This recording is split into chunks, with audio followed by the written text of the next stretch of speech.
I got a lot to read anyway. I'm going to do an introduction, everybody. We're recording this so the people that couldn't make it today can get it on the La Plata Dems website. And thanks for attending the Club Luncheon. The goal of the club is to bring together all Democrats, from the most conservative to the most progressive, to celebrate our shared values, appreciate who we are, and to work together to put more Democrats in office. I'd like to mention our Club Luncheon sponsor, Albrechta and Albrechta Law Firm. They've been supporting the lunch for several years now. So if you need legal help, please think about Albrechta and Albrechta. Our program speaker today is Pat Demarest, Kim Martin, and then the second part will be Jan Phillips. Everybody is asked to stay muted except for the speakers, myself and Gwyn Unger, who will be handling questions. Well, actually, I'm going to handle the questions. If you want to submit a question during the lunch, use the chat feature on Zoom. That's down at the bottom. Just click on the word chat and it should come up in a box, and that's where you can put your question in. Please do not unmute yourself and speak. Send your questions to everyone in the chat window. If you're having trouble with internet connectivity, you may want to disable your video. Audio only works better if on slower connections. So the Zoom meeting is being recorded and will be available within a day or so for viewing. To watch right now, I'm looking at gallery style. In the upper right-hand corner, there's a few dots. It says view, and you can choose speaker mode, and it'll bring up a larger video of the person speaking. I'd like to encourage everyone to donate to the La Plata County Dems in this year. Monthly donations are particularly appreciated, and you can set those up on ActBlue. Our website has a big donate button, so that takes you right there. Monthly donations make it easy for you to give to the party with relatively little pain. This is our first club lunch for this year. We're working hard to bring great programs to you. If anyone has any other announcements to make, please enter something in the chat window and we'll recognize you at the end of the lunch. Today's presentation will be in two sections. The first one is Living with Alzheimer's. The second is Jan Phillips of the La Plata County League of Women Voters Healthcare Committee, and she'll present the results of their healthcare survey, which totally fits in with Alzheimer's, because if only we had comprehensive health care, we wouldn't be whining about needing grants and stuff, you know. It fits in. Now I'm going to introduce Pat Demarest. She's a longtime resident, worked as a registered nurse at Mercy in a variety of roles, including RN case management, quality assurance, administration, mother and child unit manager. Pat has a master's in public health. She's a care partner for her husband, who started experiencing dementia symptoms in his mid-60s. She says some cases seem to proceed gently, but many do not. There is no specialized support for this population and their caregivers, hence the efforts to improve care and services. Pat's now participating in Colorado Department of Public Health and Environment State Committee to implement part of the Healthy Brain Initiative, but it is a 5-year implementation plan. Plus, all states in the country and other entities are vying for the awards.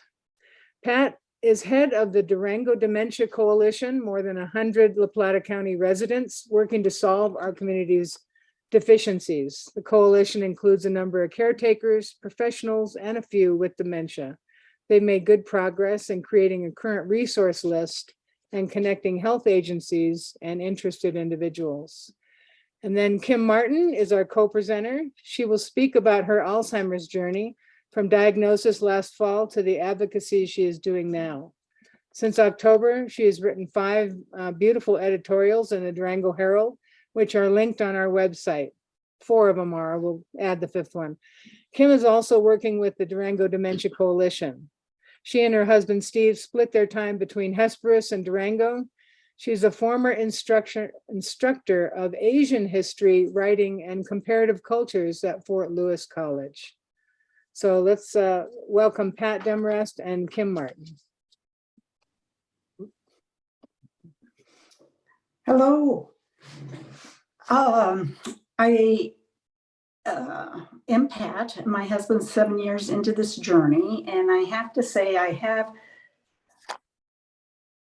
it's difficult being a caretaker, and I'm sure most of you have probably experienced somebody who has dementia or um, Alzheimer's or Parkinson's, one of those things. Very few people escape that experience, whether you're a child, a spouse, a grandchild. So anyway, as a healthcare professional, as we made our journey, if you read my poem, you can see some of the angst that I went through, and I thought I had it nailed. I thought as an RN case manager, and having experience with Alzheimer's, I thought I knew what I was doing and that, this part of it would go smoothly. And it has been anything but. From the poem, it's interesting that the CEU, Department of Neurology Behavior, actually sent that poem out to their neurologists to remind them of what it's like for families going through this. So having been in quality and having worked with care plans and having worked with pathway models, I was just appalled at the 1,000 points of light, maybe even 1,000,000 points of light that people with Alzheimer's and their caretakers have to find. It's not negotiating them always, it's just even finding them. There's tremendous uneven care, and I did include an article that is a study, a meta-analysis that talks about how in rural areas there is a higher mortality rate from Alzheimer's, that there is a higher hospitalization rate but a shorter length of stay, that there is a higher incidence of nursing home care because there is no one else. There is no adult daycare. Caregivers are expensive. They run between $26 to $37 an hour, which is really burdensome on a family who is not a Medicaid eligible family. So that's why I pulled together a number of people, including Dr. Murphy and Rozignol from hospice, Sheila Casey, past director of the senior center. Who else? Kim, Vicki Mestis. We've got somebody from the public health department. And we've come up with goals, which we have sent those out to you. Our primary purpose is simple. It is just simply to improve care and support systems within our community. And when I started this, my thought was if we did anything, we would be in a better pace than we are now, even if we flopped on our face. But there is pretty good support movement. Our biggest challenge right now is I hit a wall and I went, which is common with caretakers. Perhaps you read the statistics. One out of every two of us will die before our spouse. And like right now, I'm 7 times more likely to die than someone who's not caretaking. So I hit a wall this winter and went down the dark hole because, one, I realized I'm in some very good years of my life and I can't do some of the things I would have liked to do. And then second of all,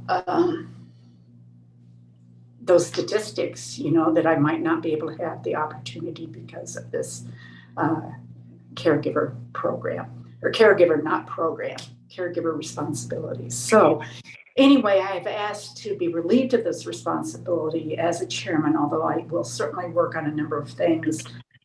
But so that's one of the things that has come up for us, is that we would like to find a paid position as the point person, because we definitely need a point person.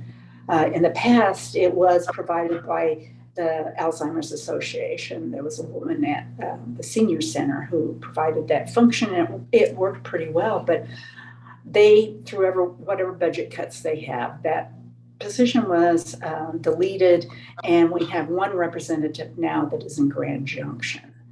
If you look at our services in our area, you don't have to look very far because there's not very many of them. There is an Alzheimer's support group.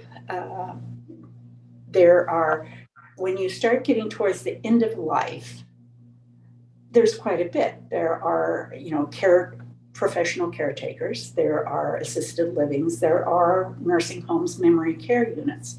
But there's a tremendous amount of time before that point, and there is essentially nothing, particularly for the person who is experiencing the dementia. And I think Kim can speak to that.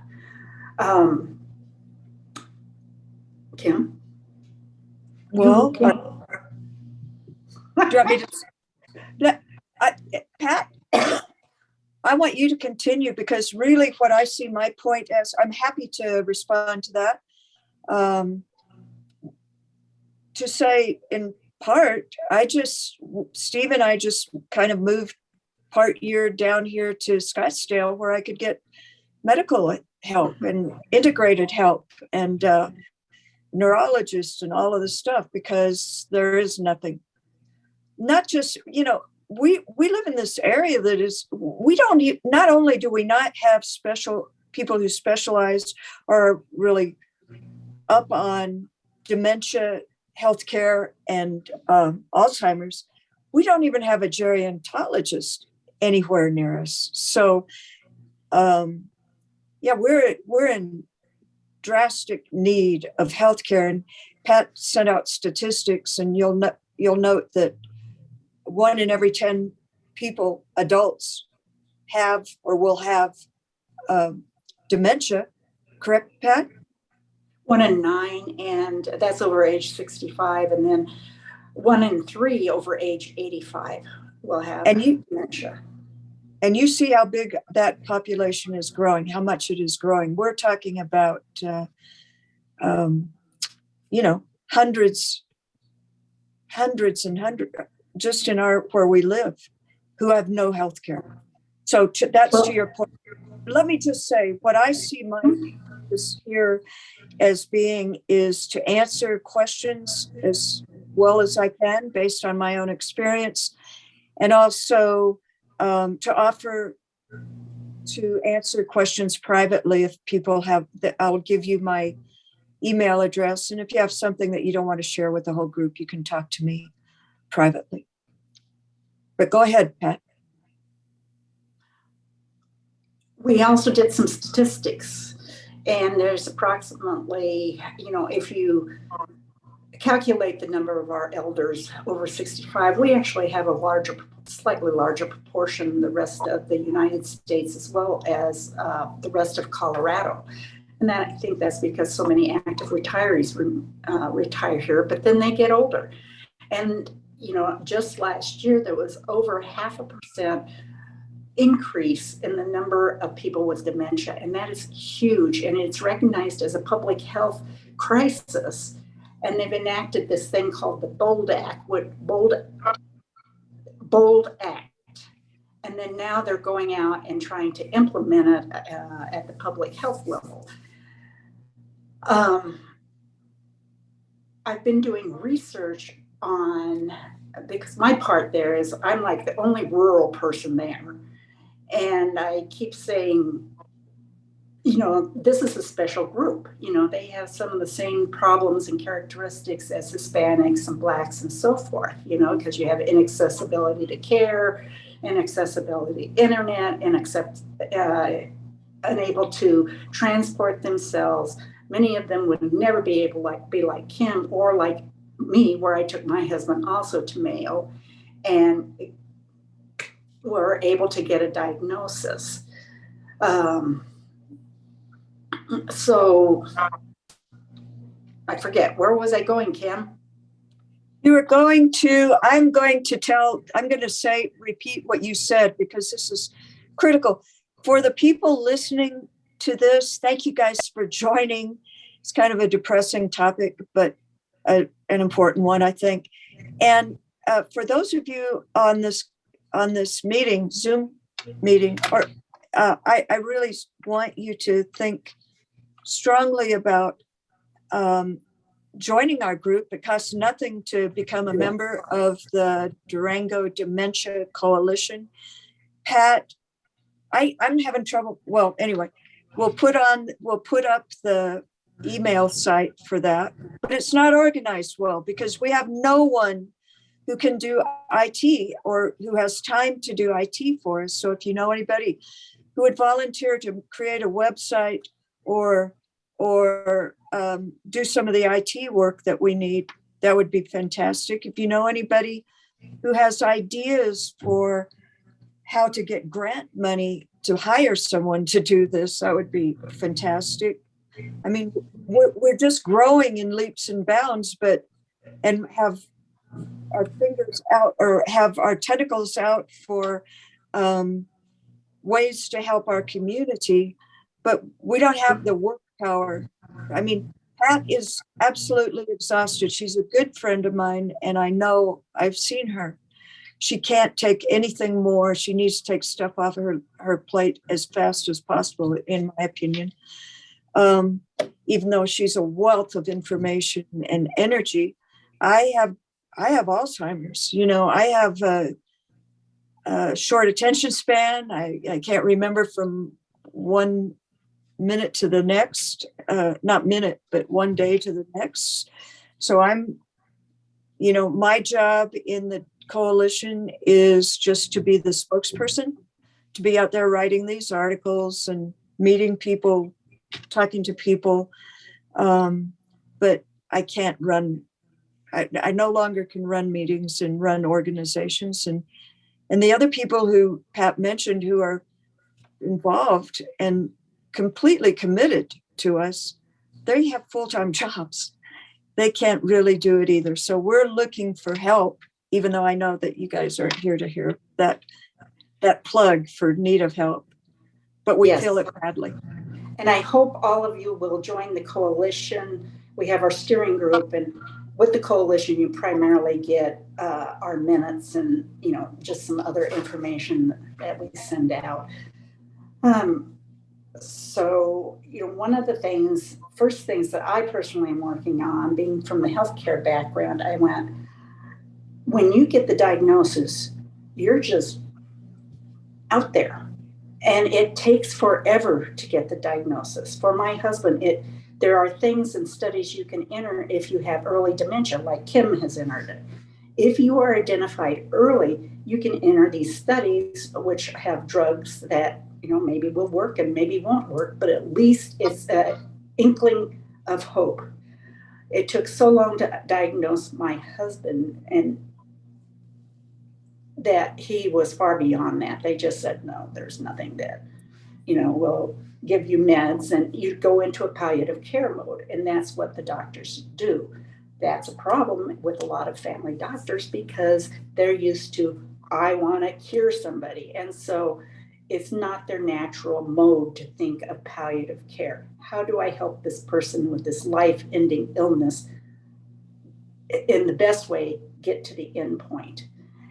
And how it's not like you have one patient, you have two, because obviously the caregiver, if they're dying half the time before the loved one, there's very significant stress issues there. So the one thing that had happened was CMS, which is the Center for Medicare and Medicaid Services, passed this new CPT code for charging and it calls for care planning. It allows care planning for the patient with dementia, and you work with the family, and they assess even things like your financial stuff and your legal stuff, because you got to get that stuff set up, particularly before you become incompetent. And at this point in time, you're out there. You get the diagnosis. I made this really caustic cartoon at one point in time where it says, gee, my husband just got the diagnosis of dementia, life-ending illness, and I got this piece of paper to tell me what to do. We are the wealthiest I'm getting on my soapbox, but we're the wealthiest nation in the world, and this is how we're treating elders. And from my perspective, is this dementia group, and I'd never really thought about it too much until I am there. I mean, they are a silent group. We have probably 1,500 in the county. Probably 1,750 of them may know that they have the diagnosis. Um,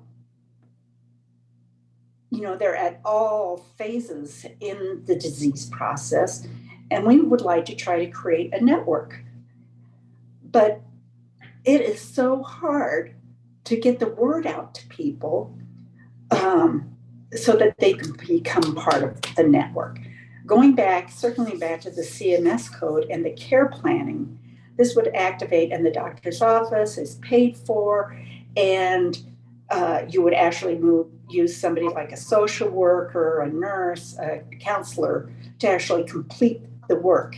And so that's why we developed this resource list, because it was like, well, okay, if they implement this, how do they know where to send somebody for various things like counseling?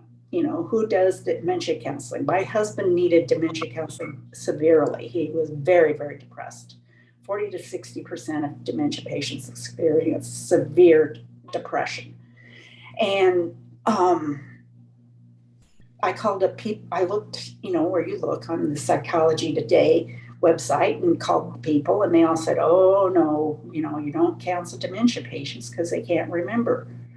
I won't go to Phoenix, and they're going, well, why didn't you get him counseling? And it's like, well, I couldn't find any. Well, then as I'm helping to build this resource list, I discovered, yes, there are people in Durango who are counselors and social workers who do this type of work for both not only the caregiver, but also for the person with dementia. So that was the point of that, was so that people could start being connected into services as they need them. This process also can be repeated every 6 months. So that again starts to having the physician connected in, and this becoming a team. I mean, there's no team. And that's what we need. It takes a team to support somebody who has dementia. And it is a disease that causes you to become more and more and more isolated. My husband is getting up to the point where it's always challenging and interesting to find out what he has done in the morning. Recently, he's been putting the ice cream in the refrigerator with a dirty dish on top. And then I found a can of beer in the freezer. And, you just have to constantly be watchful. And I can't leave him alone anymore, which comes to, again, support services. If we had a daycare, he could go there for, 2 or 4 hours a couple of times a week. Maybe we would not have so many people placed in nursing homes if we had a daycare, because, people could take care of their loved one at night, but they would have a place to be, and they could go out and work or take a break, whatever is needed. So I was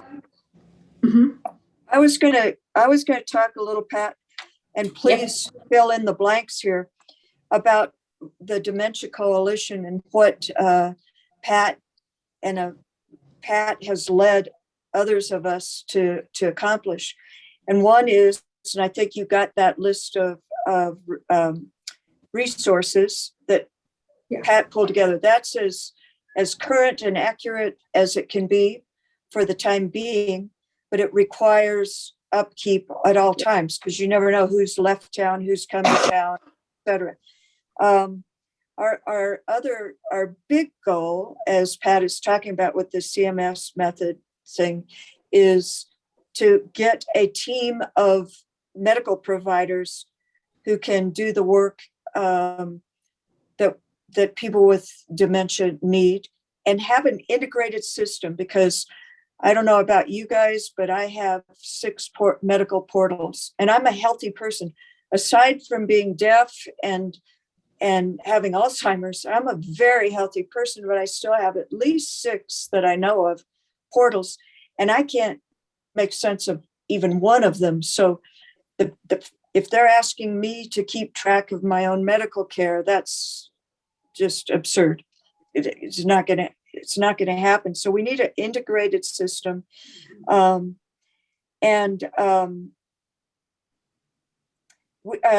the other thing that we're talking about, and I hope to talk to you guys later this year more thoroughly about as I move down the line, but get more and more of the work done on this, is creating a Durango, it's called Dementia Friendly Community for Durango itself, which would then provide a systematic approach to keeping the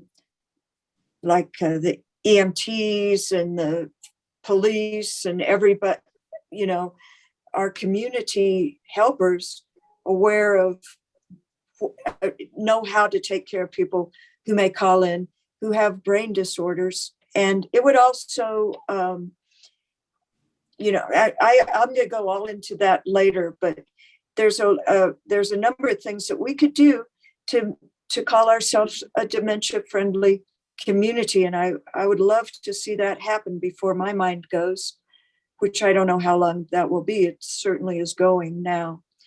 So that's another reason to have a paid position, to keep up that resource book, to probably head up this dementia friendly community, which would bring in, help to stand up things like daycare and all that stuff. So you've got to have a driver.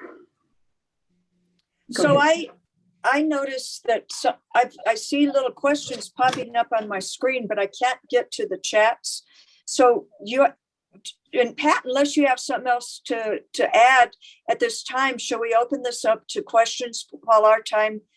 Yes, I also am challenged because I'm on an iPad, and so my chat is right smack in the middle of the screen. So Gwen, I know you asked a question if somebody had gotten in touch with the folks at Mercy. Pat has. Talk about it, Pat. Yeah, I'll respond to that. I'm trying to get the care planning set up has been really frustrating, even with individual doctors. They find barriers, they have to have electronic medical records, and they've just not been interested.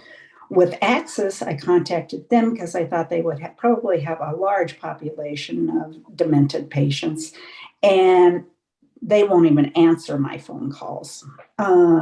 And I had Amy Allen, the director of nursing, actually send it up the chain, and again, no response. What I am interested in is I was kind of annoyed, so I went right to the top in Centura and contacted like a vice president of integration or something. They kind of use different terms than what I'm accustomed to anymore. Anyway, he put me in contact with the proper people, and then they have contacted Brandon Menacini. And later this month, in about 2 weeks, we have a Zoom call to discuss this. So who knows? Maybe they'll tell us to forget it. But the thing is that this is part also of what is CDC is pushing as necessary in this BOLD Act. So my comment to them is, you may not be doing it now, but you will be doing it. You will not have a choice. And Dick, can you hear me? Am I on? Did I mute myself? I can hear you. Okay. Dick asks if we contacted the Agency on Aging. And if you're referring to what's run through the county commission's office, No. Yes, I have.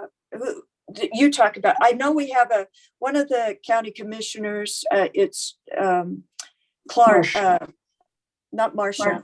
but Clyde is on the, he's the representative for aging on the county commission. No, we haven't had any, we've had negative response from the county commission for being able to help in any way with anything we need, frankly. And then I see, let's see, somebody else had a question that I don't Can know I the speak to the area of agency on Yes, aging? please. We do have an area agency on aging in this area, and I do not know what the issue is, but they are tremendously underfunded. And we have invited their head person to be part of this because actually a lot of this should fall under them.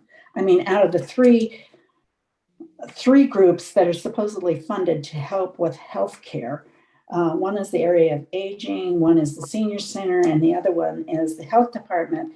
And getting more than just minimal effort from them has been very difficult. So anyway. Faye, if you're on, could you please restate your question and see, I don't know anything about this, but Pat may, and if you have ideas, they're much appreciated. So Faye? Yes, I'm on. I'm a member of the Durango AAUW branch, American Association of University Women. The Colorado, the state group put on a public policy forum last Saturday, and it was all about, the focus was on mental health.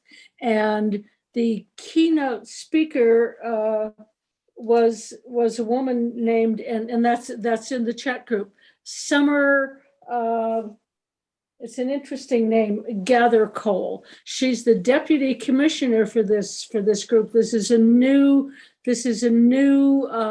sort of cabinet level group in Polis's government. They are working on, sort of education, on outreach, on trying to, helping. And they understand, even though they are, if you will, front range, they understand that the Western Slope and the rural counties and people do have troubles. So it seems to me that she is worth contacting, or they're worth contacting for grants, for help, to just sort of lay out your problem. They have to be overwhelmed just like everyone else is, but she gave a terrific talk and seemed very approachable. She's the deputy commissioner. Thank you. Yes, does that help, Kim?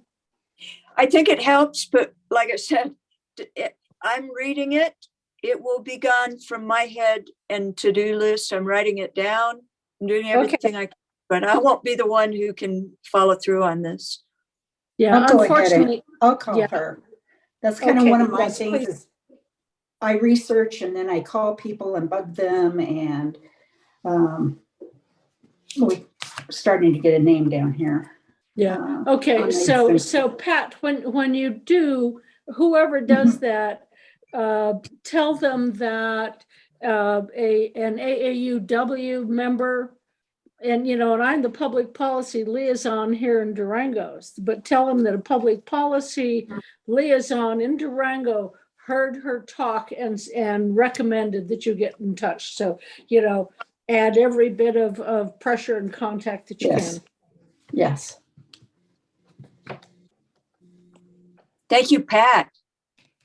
Does anybody else have any other questions? I think we covered what was in the chat. We got Faye, we got Dick White's area agency on aging, and then Gwen Unger had asked if anyone has talked to Mercy. So I think you did cover that. Mm-hmm. Does anyone else want to put their hand up or write in the chat?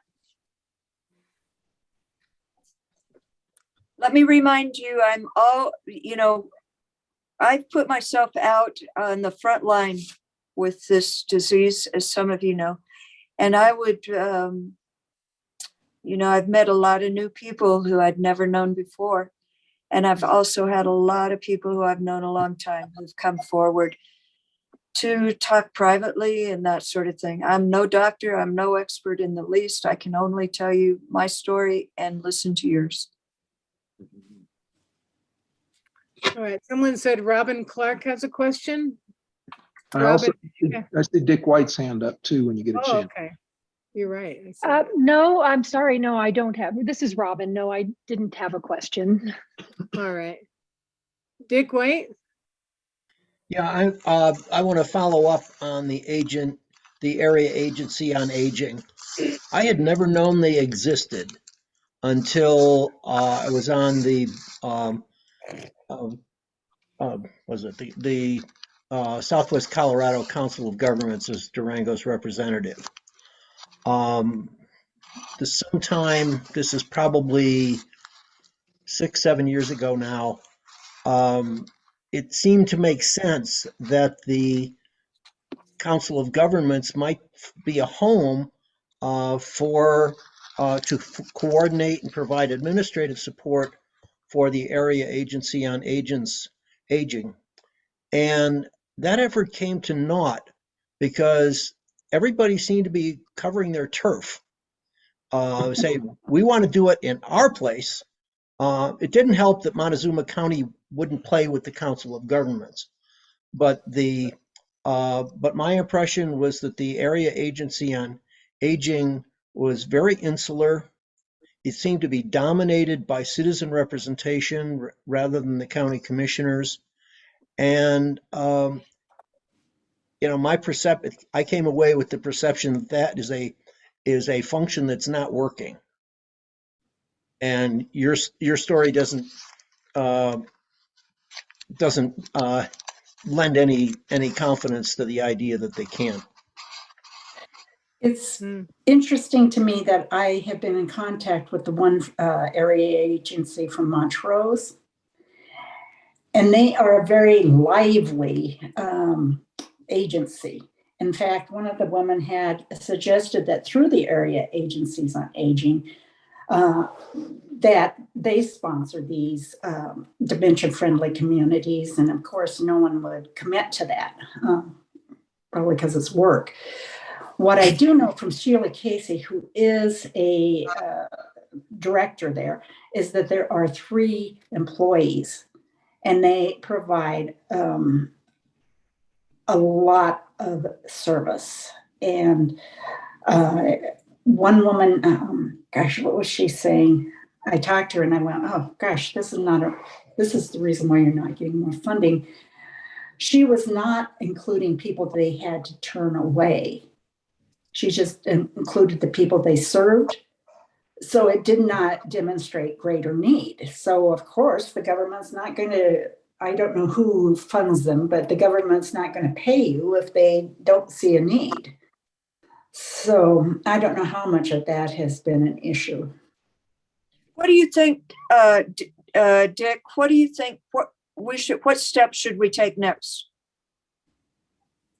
Mm-hmm. Dick? Don't put me on the spot or anything. I've made a couple of notes to myself in terms of possible grant funding. The first 2 that come to mind locally are the Ballantyne Foundation and the Roundup. Faye used to serve on the Roundup board. I don't know how complicated their application process is, but I suspect that a phone call to the Ballantyne Foundation would get enough information to help you get started on that. Excellent. And also what I'm hearing talking about this new cabinet level group, the Behavioral Health Administration for the state, that might prove to be a new connection since it's a new group. So, But it requires someone to follow up on it. It's not just going to come right. and fall in our lap. I think Pat said she would follow up on that. Yes, but I mean, in the long term, obviously, there's always, there has to be someone. So really you need someone, it sounds like you need someone in the Durango Dementia Coalition who is not diagnosed with dementia to be your number 2 and do some of the work. Well, they Well, need her to actually- be number 1 because Pat Mhm. stepped down. Oh, yeah, okay. But I will not let this die. I mean, I will continue, but, yeah. It's really fantastic. Gwen, you have your hand up? Yeah, I'd just second Dick's recommendation of Roundup. I was also on the Roundup board for a year or two. And I don't think that those applications are particularly difficult. So I would suggest you just call LPA and ask for the person who's managing Roundup and talk to them about what you need and see what they have to say, because it's very much a community oriented process.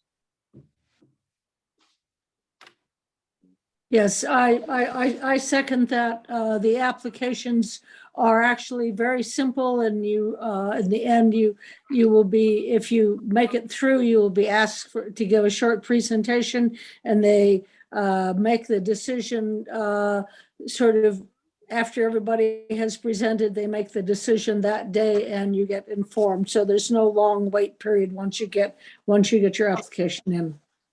All right, so then the next thing that I'm going to ask you guys to think about, and you don't need to, if you want to contact Pat or me for that matter, is let's say we get funding for a very part-time position. Then who do we hire? Who has some good knowledge of dementia, and who's willing to have continued training in the field, and who has the enthusiasm and foresightedness to carry forward and add to our simple goals. Yeah, this plea for help sounds like it could be tied in with our next presenter, from the League of Women Voters, because that's a big, huge database. And then we have a lot of other big organizations that can put out pleas. So maybe Pat, if you want to, I don't know, write something up via email, and then we can start brainstorming how to send it out, how to get it out there. Because this is definitely something that affects all of us sooner or later, or with someone we know and love, like Kim Martin. And Pat, haven't met your husband, but our heart goes out to you. I want to have everybody give a big round of virtual applause to Pat Demarest and Kim Martin for meeting with us today. It is so appreciated and so timely. And I think it ties right in. Faye made a comment. A book that she recommends for everyone. It's called The Gift of Caring: Saving Our Parents and Ourselves from the Perils of Modern Healthcare. So that's in the chat, which we'll be saving the chat and sending it out too. The Gift of Caring. And that leads us into our second demonstration here, and that's Jan Phillips. She's the Healthcare Advocacy and Action Committee Chair for the League of Women Voters. And they did a survey, which some of you may have taken.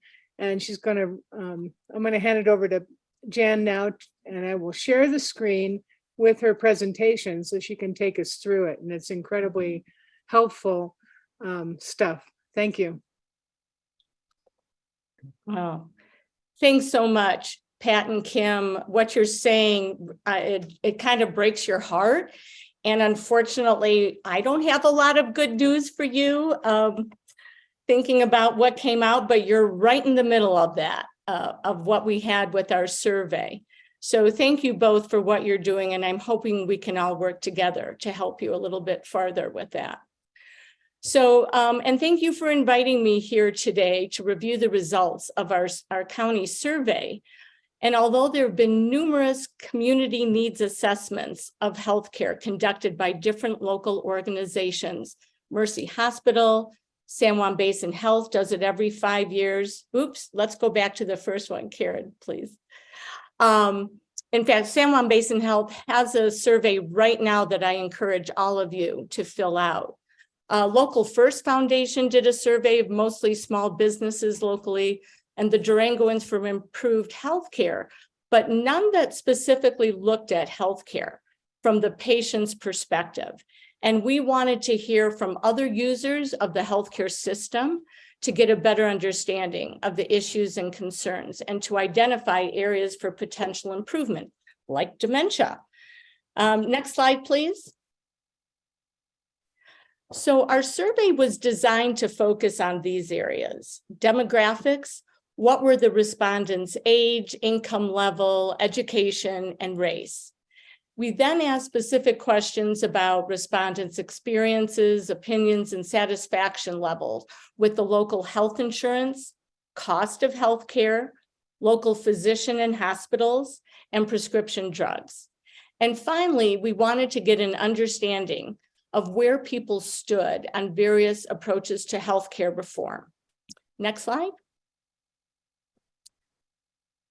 So in March of last year, we began a series of listening conversations in informal settings throughout the county and developed an anonymous online questionnaire that was available in both English and Spanish. It took about 5 minutes to complete, and I'm hoping many of you did that. Participants were reached through flyers, social media, email campaigns, press releases. We had tables at the Durango Farmers Market and at the Durango and Ignacio libraries. We also facilitated group discussions with local service organizations, church groups, city and rural group gatherings. The surveys and discussions stopped at the end of September, totaling about 546 responses. Interestingly, we received hundreds of additional, often heartbreaking comments in an open-ended text field. And this lent a much better understanding of perspectives and experiences, adding deeper texture to the results, in addition to numbers on a chart. And the state of Colorado conducted a statewide survey in 2021 titled, "How Coloradans Feel About Affordability and Healthcare Reform." They had a total of 872 respondents for a state of close to 6 million residents. And I'll include some of their results where we overlap to give you a statewide perspective compared to our county. Next slide. Although we attempted to get a wide cross-section of our county, 68% of the respondents were over 60 years old. And this is considerably higher than the county 2020 census of about 18 to 20% who are older than 65. But what Pat was saying is we probably have a lot more in the last 2 years since the census. So roughly a third of our respondents were under 60. And 40% reported income of over $100,000 a year. And about 60% reported income at or below $100,000 a year. And the 2020 census reported a median income in La Plata County of about $69,000. And 80% of our respondents had a 4-year college degree or higher, showing a pretty high level of education. Race, as you can see, was in better alignment with the county census. And we can reasonably assume that retired, educated people in the county have the time and interest in a survey about healthcare. They may have more frequent interactions with the healthcare system and are more willing to speak about their experiences. Next slide. So 51% of the respondents were on a public plan, meaning either Medicare or Medicaid, VA, Indian Health Services. And 46% of that 51% were specifically on Medicare. 47% had private insurance, an individual or employer-sponsored plan. So that's close to an even split between public and private insurance. Next slide. So overall, about 73% of the respondents were moderately to extremely satisfied with their health insurance. However, when we broke out the results by insurance type, 70% of the people who reported the highest satisfaction with their coverage were on a public plan. And 65% of the lowest satisfaction scores were from those on a private plan. Next slide. The most frequently cited comments about health insurance were, as you can see, overall high cost of insurance, excessive complexity and confusion. 41% reported bills for unforeseen costs, surprise bills. And then there's restriction of coverage that was frustrating for people, lack of primary care providers accepting Medicare patients, including Medicare patients being let go from their current doctor's practice. A concern was billing confusion and errors. A lot of errors people were reporting, including poor or inaccurate billing information, especially in advance of a procedure. And then the last one, lack of price transparency. People were feeling like they were basically flying blind when it came to going to a doctor or having a treatment or a procedure done at the hospital. Absolutely no idea of what the cost was going to be, what their insurance covered and what it didn't. So a critical point I'd like to make is considering that our respondents were older, economically secure, and highly educated, even they are still struggling with our local healthcare system. So I'd like to share with you a few examples of comments about insurance, and perhaps maybe you've had some of these experiences yourself. So here's one of them. Before a recent procedure at Mercy, I was called in advance and told how much I would have to pay upfront that wasn't covered by my insurance. I was told there would be no other charges other than the amount I was quoted. I was assured again when I checked in at registration, there would be no other charges. And I specifically asked if there would be any additional charges for radiology services. Several weeks later, I received a separate bill from the radiology group over $200.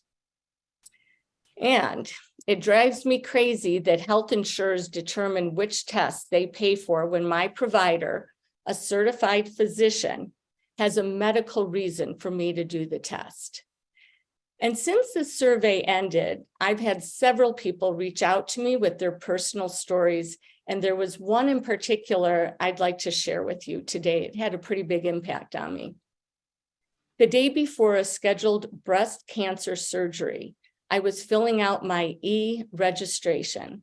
Midway, I was told I had to pay $7,324.92 the next day.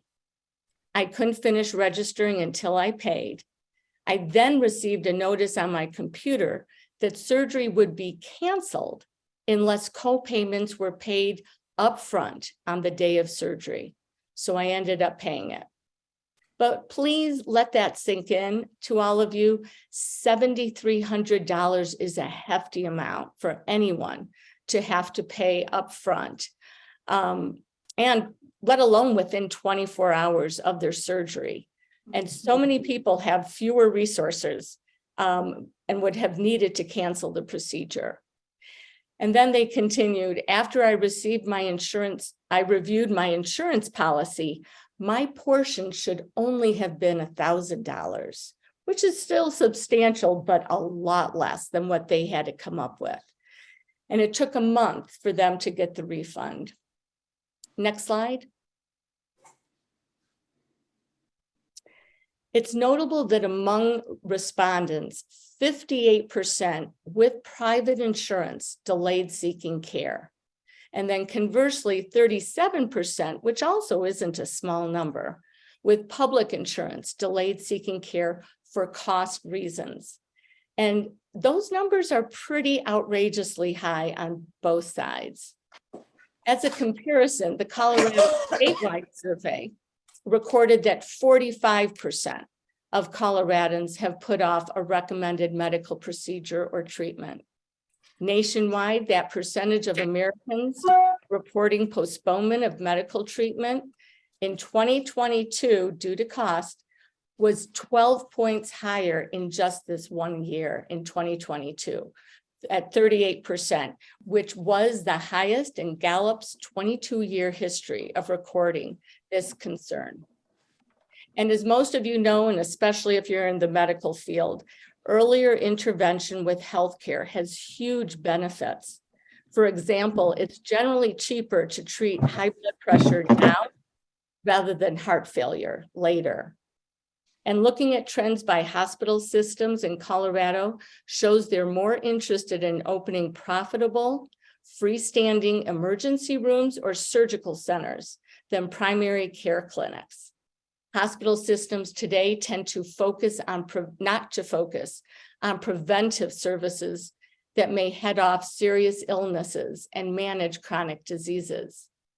So if we look at the impacts of not seeking care, we'll see one, a rise in chronic diseases, meaning a corresponding increase of incidence and severity of chronic conditions like diabetes, cancer, and cardiovascular disease.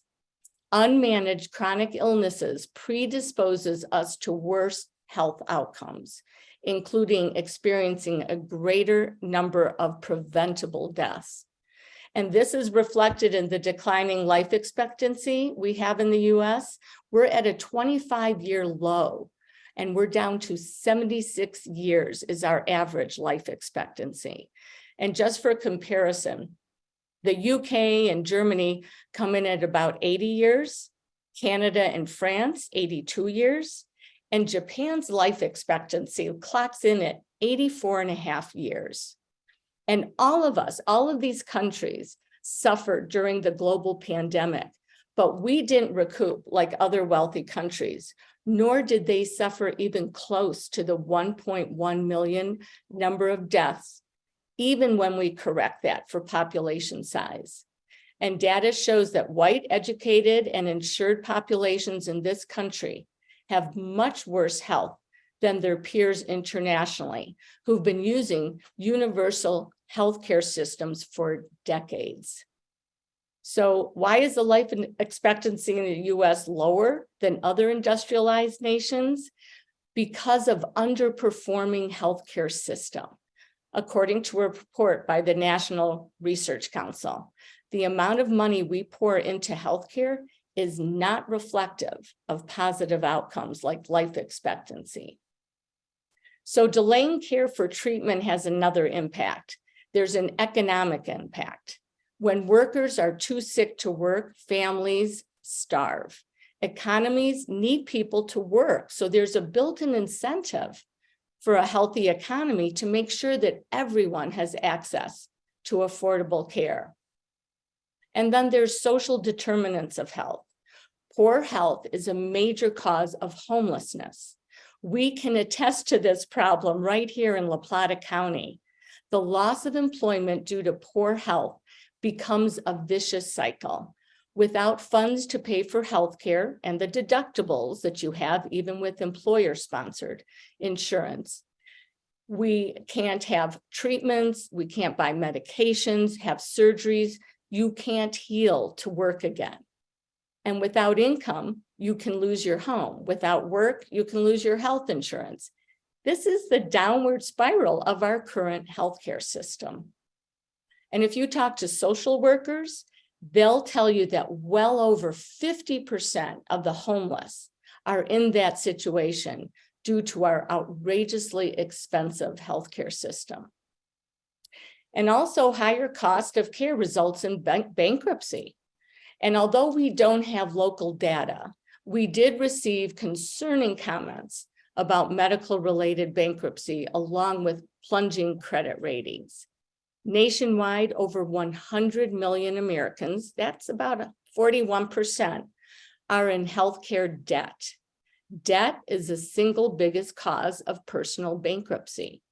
And close to 1 million individuals file for medical-related bankruptcy each year due to healthcare bills. But what really hits me is 80% of those medical bankruptcies are people with insurance. So this demonstrates how our health crisis merges into an economic crisis. Healthcare remains one of the most pressing sources of financial insecurity. Next slide.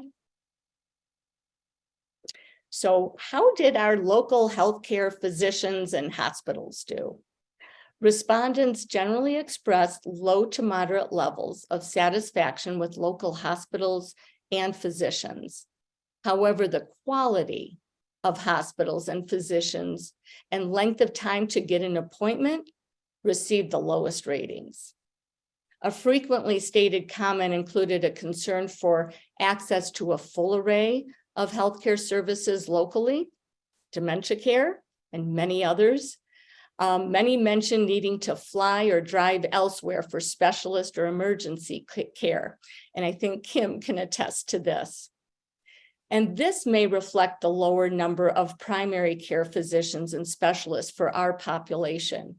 And this appears to be improving after a local group of leaders and retired physicians researched and met with Mercy, advocating for an increased number of physicians to be available that was adequate for our population.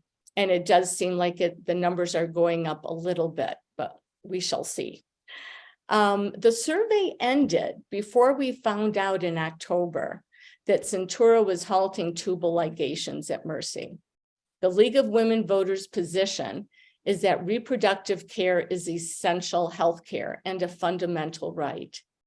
Every individual possesses a fundamental right of privacy with respect to personal reproductive decisions. So perhaps a state policy looking at evidence-based medicine should prohibit healthcare entities from refusing birth control or any other maternal healthcare services, regardless of profitability. And just recently, in this current issue of Ovarian Cancer Research Alliance, they now recommend that women consider having their fallopian tubes completely removed when they're done having children to reduce their risk of ovarian cancer. Next slide. Prescription drugs. So the level of satisfaction with the amount paid for prescription drugs actually showed an interesting level of satisfaction.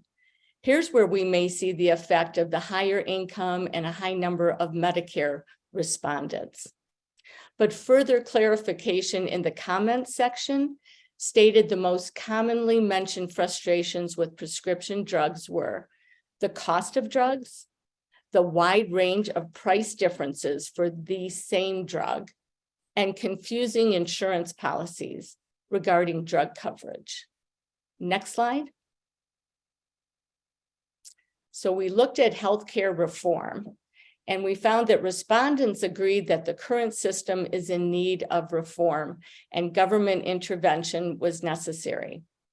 77% county respondents agreed that a universal healthcare system should be established. And this mirrors the statewide data that found 58% of Coloradans want a national health plan, or on their survey, it specifically stated Medicare for all. An overwhelming number, 87% of our respondents felt healthcare is a human right. And 80% in the statewide survey felt that everyone, regardless of immigration status, should be able to get affordable health care. And then you can see 65% locally agreed that Medicare should be available to those 50 years or older. That's also the age where many of us know most of the premium rates and deductibles tend to skyrocket simply due to age. This is also the group that, due to increased deductibles and premiums, tend to delay care because they're so close to getting on Medicare. And then they find out once they have their first appointment that they may be at a later stage for prostate or breast cancer or other chronic diseases because they delayed care due to costs. And then 73% county respondents felt healthcare should be a nonprofit industry. Curiously, treating healthcare as a nonprofit or a for-profit business is the key reason for so much of the burnout in doctors and nurses that we're seeing. So I recently spoke with a few local physicians and asked them the reasons why they left our hospital system. They mentioned that there was an emphasis on aggressive speed and high patient volume over safety. They mentioned the hospital's preference for lesser trained, cheaper medical providers and clinicians, and that they were encouraged to code bills high. Sometimes it's called upcoding or overdiagnosing to recover more dollars for a visit. And the one doctor I spoke with most recently told me he felt like he was part of the problem, that he was pushing his patients into medical debt. He has since opened an independent direct primary care practice in town.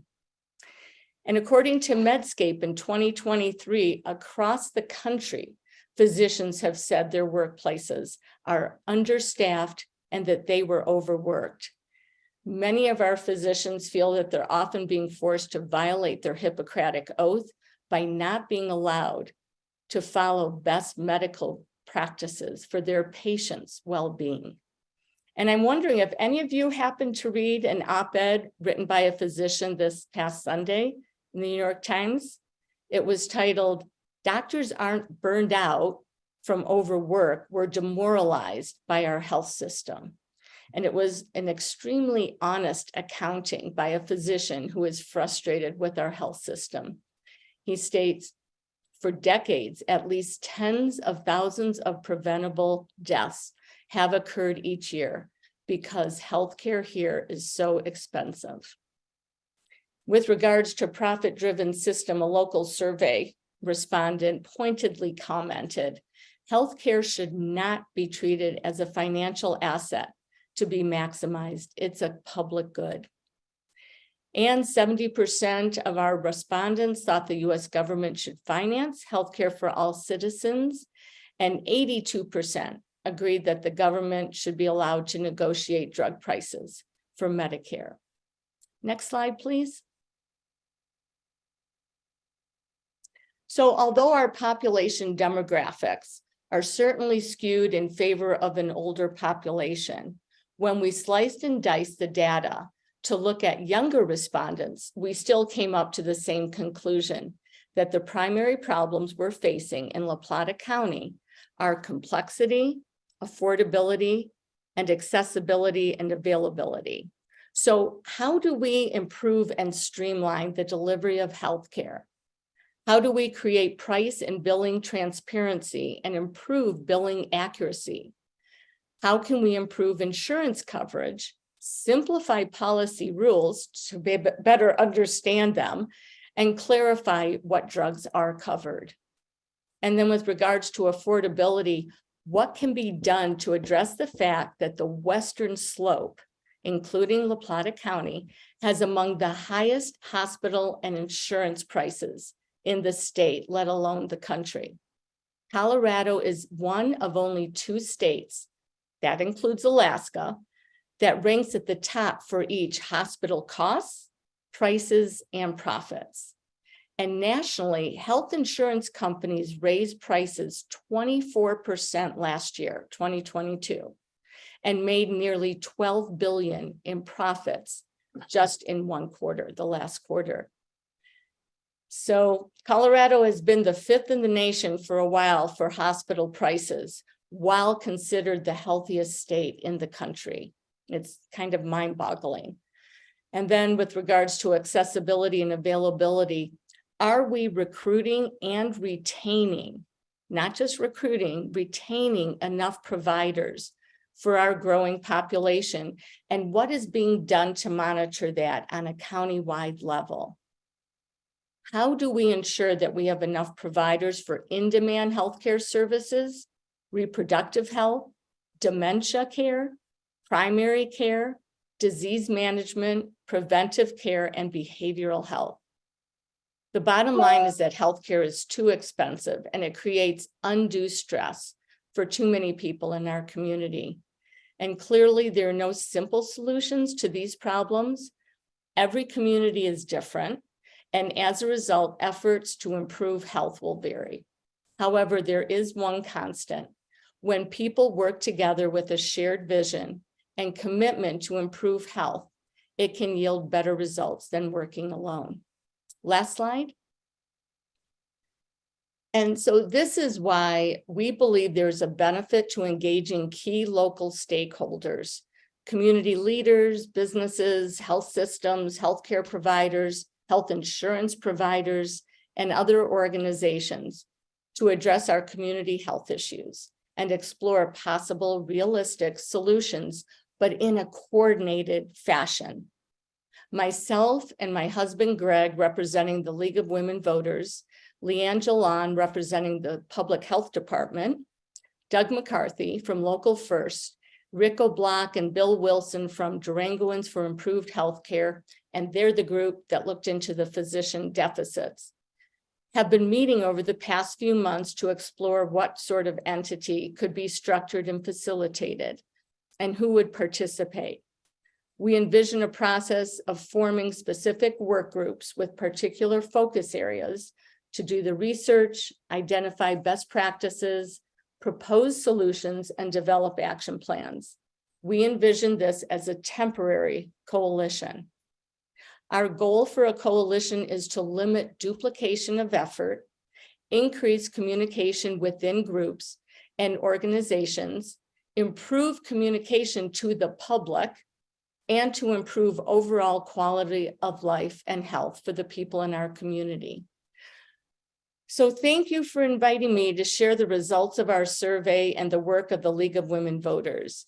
Keep your eyes open and your ears open for our next steps as we work toward finding solutions surrounding healthcare in our community and hopefully dementia support as well. Thank you all so much. That was so awesome. I heard you give this presentation before, but you have fleshed it out such that I would love a copy of all your notes that go with your slides, because, you know, I'm working with the Healthcare Coalition also. So really incredible. Does anyone have any questions? Jan has to leave in like 8 minutes to go somewhere.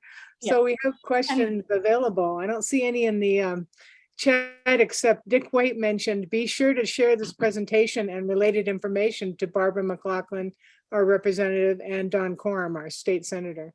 Sure. Sure. Say again. Oh, it's not Don Coram. That's right. It's somebody else. Please, Simpson. That's Kim. Okay, so one of the other things, Jan, I'm not sure if you guys are onto this, but one of the reasons we don't have geriatric stock, not just in Durango, but in many communities, is because the Social Security Administration through Medicare pays geriatrics docs less than any other group of docs in the country, any other group. So nobody wants to go into geriatrics. And so there's a problem. And I think so, in addition to our state representatives, I personally have written letters to both Hickenlooper and Bennett. And I suggest we try to get some momentum going on persuading the national government to pay this. By the way, the second lowest paid group are pediatricians. Yeah. Go figure. And primary care physicians. And primary care, right. Yeah. No, I hear you, Kim, and I think you're right. I think it's going to take a huge grassroots effort to check in. I mean, universal healthcare is a pretty wonderful, I mean, there's so many different models of it, and that would be important. But one of the basics is that they control better the compensation for physicians. And if we somehow were able to average it out in a form so that primary care patient or docs and geriatric physicians and pediatricians, I mean, we need children. And maternal and pediatrics are the first areas to be cut out of rural areas and hospitals because they are the least profitable. And so there's a huge change that has to happen. But in the meantime, we're trying to see what we can do locally to affect some improvement and change and billing transparency, which is a law with very little teeth, and only 18% of the hospitals follow that transparency law, the price transparency law, and they would rather pay the $300 to $500 a day penalty, because that's nothing compared to having to put together all of that. So yes, I think there's got to be legislative work and action at the state and at the federal level, and then there's a whole lot we can try to do locally too, but thank you. Thank you so much, Jan, and all our presenters. It's incredible. I put the New York Times link in the chat. We also saved the chat, and I also put League of Women Voter LaPlata.org. It's lwvlaplata.org to get involved, to join the league, or to find out what they're up to in the healthcare field. Werner, you have a question? No, he was clapping with that hand. Well, before everybody goes, I want to mention that our next club will be the Durango City Council Candidate Forum. And along with that, in the top of the chat, Kathleen Adams wants to make sure everybody knows she has signs at her house. And her address is up at the top in the chat if you want to, 603 East 9th Street. So she has Harrison, Dave, and Gilda. And there's one more candidate apparently. Well, one or two anyway. We'll see who's going to be it, and we'll see them next month at the club. And then April 4th, we don't have a speaker just yet, but we're working on it. And anyone else have any announcements to make? Oh, I have a note here, Local First Survey. Do you have a link for that we could all take the Local First Survey? Or The San Juan Basin Health Survey. I can Oh, send okay. that to you, Karen. I'll send that. maybe to I you. wrote the wrong thing down, but Yeah, it's out right now, and they're trying to get as many people to fill it out as possible as they're restructuring and transitioning into just La Plata County. Or you excellent. could go to their website too. Yeah, but I'll send it Right. to you. Yeah, if anybody hasn't taken this survey, it only takes a few minutes and it's really important. The La Plata County Dems always needs volunteers. You can sign up on our website, laplatadems.org, and keep an eye out for our emails announcing the next Zoom lunch. And this is recorded, so if your friends are interested as you talk about this, it'll be on our website, and everybody who registered for this will get a link to the recording as well. Anything to add, Gwen? No, I think that's it. All right, well, thank you guys all for showing up, and Jan, Kim, it's so great to see you. This Zoom is wonderful. We can catch up with you in Mexico.